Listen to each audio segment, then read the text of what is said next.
90% das plantas hoje conhecidas são angiospermas. São 300 mil espécies aproximadamente que são adaptadas aos mais variados ambientes.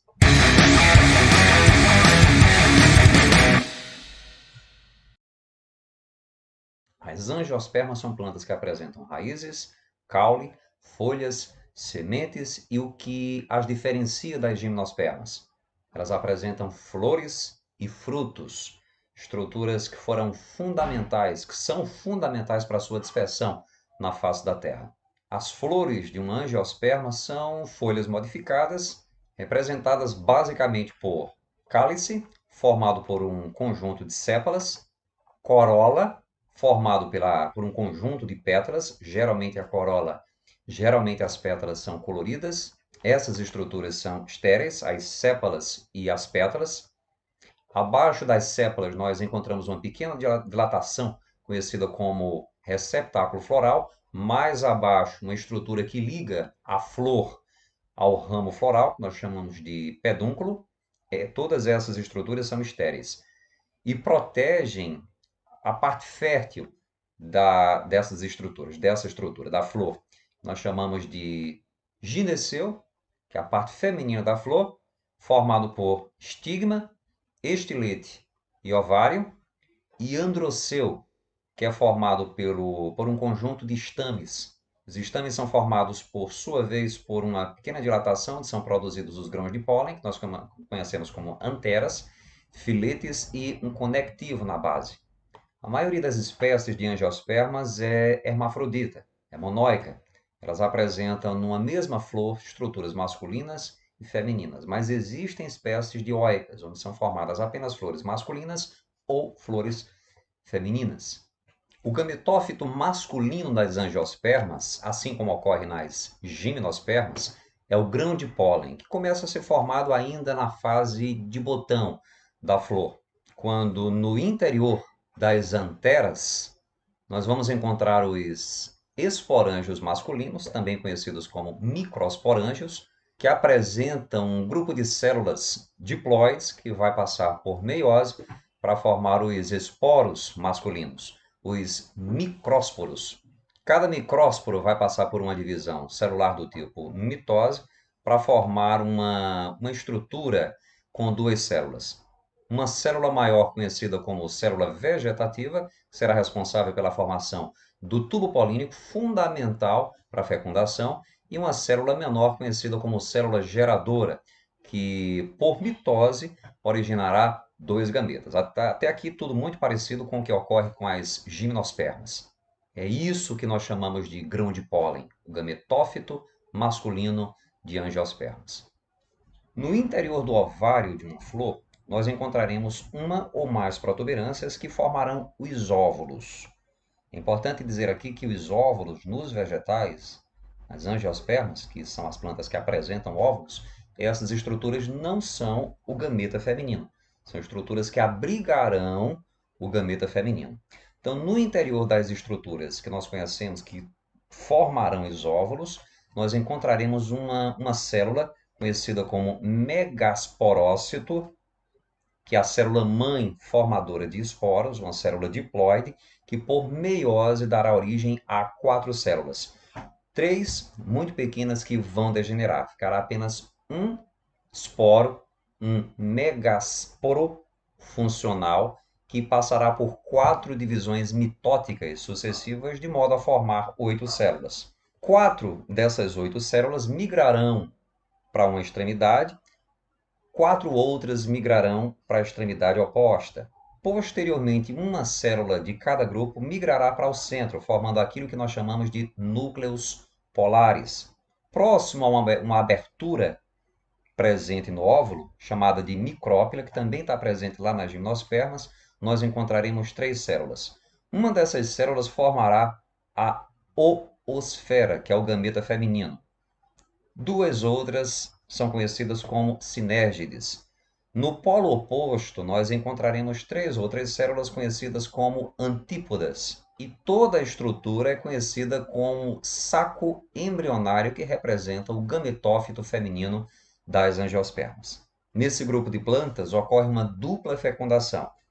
A oosfera é fecundada por um gameta masculino para formar o embrião, e os dois núcleos polares que se fundem recebem um segundo gameta masculino para formar aquilo que nós chamamos de endosperma da semente, que vai servir de alimento para a nova planta nos primeiros momentos de vida, logo após a fecundação, até que a planta consiga realizar fotossíntese.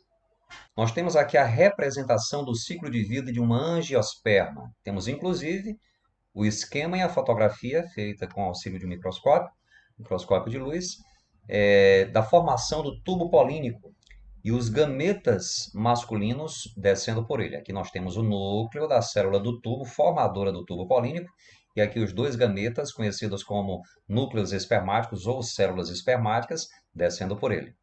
O fenômeno responsável pelo transporte dos grãos de pólen até a flor, a parte feminina de uma flor, é a polinização.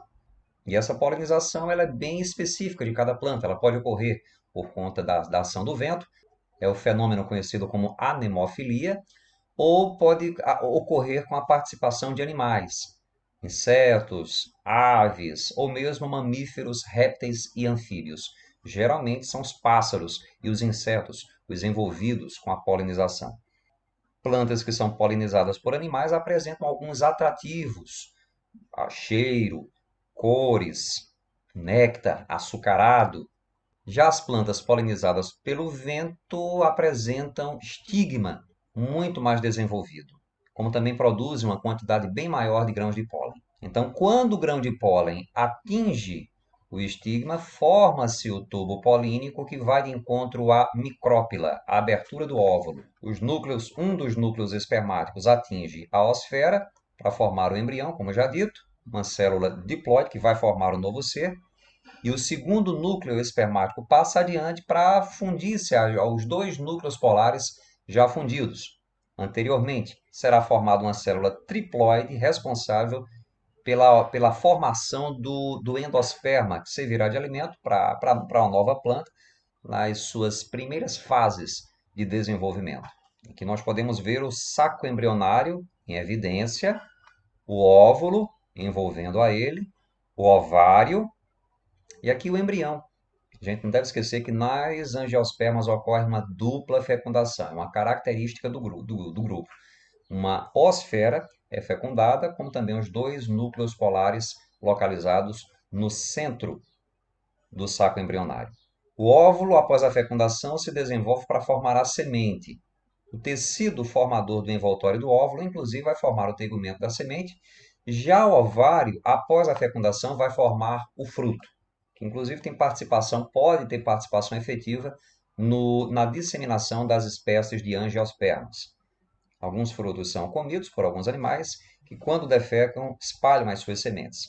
Outros frutos, por exemplo, grudam nos pelos de animais e, dessa forma, são dispersos. É o que ocorre, por exemplo, com o carrapicho.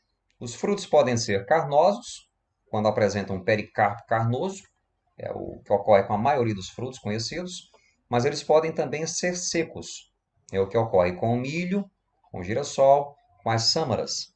Os frutos carnosos subdividem-se em drupa, que apresenta uma única semente transformada num caroço, diretamente ligada a um tecido interno do fruto, que nós chamamos de endocarpo.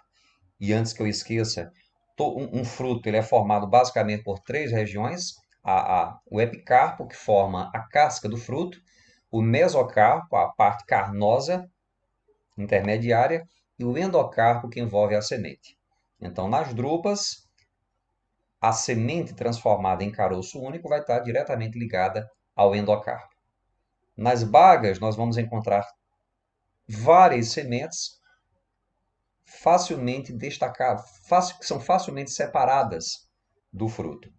Os frutos secos eles podem se abrir quando maduros, é o que nós chamamos de frutos deiscentes, como é o caso da vagem do feijão, do feijoeiro, é um fruto seco conhecido como legume, e da cápsula da mamona, que também se abre quando maduro, quando seco, e abre inclusive de modo explosivo. Os frutos secos eles podem não se abrir quando maduros, é o que nós chamamos de frutos secos indeiscentes. Deiscência é abertura. Então, frutos secos indecentes são aqueles que não se abrem quando maduram. Nós temos como exemplo a cariopse, ou grão, que é o fruto do milho, que é um fruto cuja semente está totalmente ligada a ele. As sâmaras, presentes numa árvore chamada Acer e em outras angiospermas mais, que é um fruto que apresenta expansões aladas, de modo a facilitar a sua disseminação pelo vento. O fruto do girassol, que é o que nós conhecemos como aquênio, cuja semente se liga à sua parede por apenas um ponto. Temos ainda os pseudofrutos, que são frutos que não se originam do ovário. A parte carnosa do caju, por exemplo, ela se forma quando do acúmulo de substâncias nutritivas pelo pedúnculo floral. O fruto verdadeiro do caju é a castanha.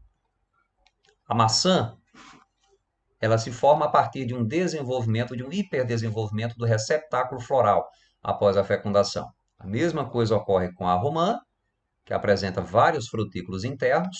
Exemplos de pseudofrutos também são o abacaxi, que é um caso de infrutescência, que é o resultado do desenvolvimento de uma inflorescência, que é um conjunto de várias flores.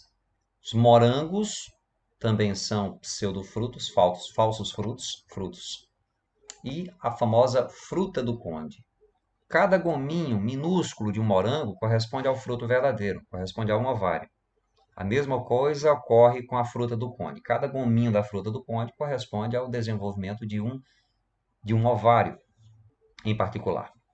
Vale também citar o interessante caso dos frutos partenocárpicos, que são aqueles que se desenvolvem sem necessidade de fecundação. É o caso da banana.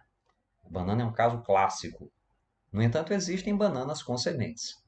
E no caso, os frutos vão se desenvolver após a fecundação. Algumas espécies de bananas selvagens, algumas variedades de bananas selvagens. Quando uma semente alcança um ambiente favorável, ou seja, com temperatura adequada, rico em oxigênio e com umidade disponível, ocorre a germinação.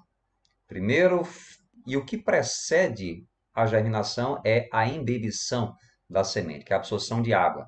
O tegumento se rompe, o embrião começa a se desenvolver, forma inicialmente uma estrutura conhecida como radícula, que vai formar a raiz madura da planta, e o hipocótilo, que é a região que fica entre a radícula e os cotilédones, forma tipo um gancho, é o chamado um gancho de germinação, que vai emergindo, vai seguindo em direção à superfície, de modo a proteger a região meristemática, a região com tecidos, a região que apresenta os tecidos responsáveis pela formação da planta como um todo, dos detritos do solo. Quando o gancho de germinação emerge, os cotilédones posicionam-se para o alto e a região, a zona meristemática, a zona de multiplicação, a zona ainda indiferenciada se apresenta. Mais uma vez, assim como da radícula para os cotilédones nós temos o chamado hipocótilo, dos cotilédones para a extremidade superior da planta, da plântula, nós temos o chamado epicótilo. Hipocótilo, abaixo dos cotilédones, epicótilo, região acima dos cotilédones. Cotilédones, lembrando, são folhas embrionárias que servem para armazenar e fornecer substâncias nutritivas para a planta em desenvolvimento. Planta essa que nesse momento nós chamamos de plântula. Isso ocorre nas eudicotiledôneas. O que eu acabei de colocar para vocês vai ocorrer nas eudicotiledôneas. Nas monocotiledôneas, como é o caso do milho, surge a radícula, uma raiz principal inicialmente se projeta, como ocorre nas eudicotiledôneas, está aqui a raiz principal, que caracteriza um sistema radicular pivotante, como já foi dito lá atrás, em conversas anteriores. No entanto, essa raiz principal ela degenera, dando espaço para raízes que têm o mesmo grau de desenvolvimento. Nós chamamos de raízes secundárias, que vai caracterizar o sistema de raízes, o sistema radicular nas monocotiledôneas. Não há o gancho de germinação, Nas monocotiledôneas, há uma capinha envoltória do tecido meristemático e que nós chamamos de coleóptilo. O coleóptilo é a capinha que vai proteger o tecido meristemático. Meristema, gente, é um tipo de tecido vegetal que apresenta células ainda indiferenciadas, mas que vai formar toda a estrutura vegetal, vai formando toda a estrutura vegetal. E aqui nós temos a planta em desenvolvimento, já para fora do solo.